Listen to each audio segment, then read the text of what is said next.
I did write this down, and it was basically about the branding problem they were talking about in the book.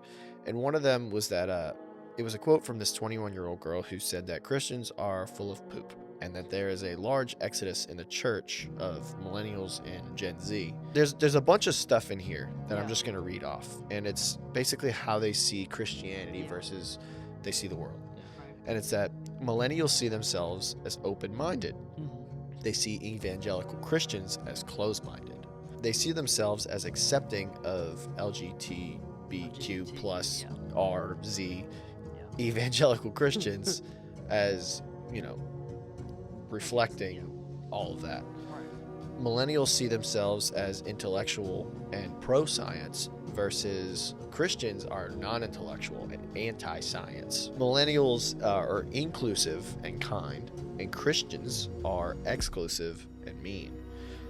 They see themselves as diverse, Christians as segregated.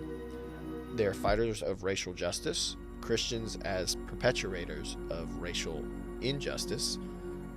They see themselves as fighters for social justice, Christians as protectors of the status quo, protectors of the environment, Christians as climate change deniers. They see themselves as spiritual, Christians as religious and institutional.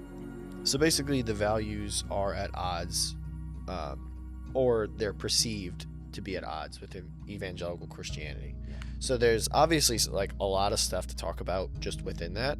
But the thing is that some of those are true, in the same sense of like the Christians representing Christianity in a really poor light. Right. There's some stuff that like the Bible takes a hard stance against, and it says what it says. Right.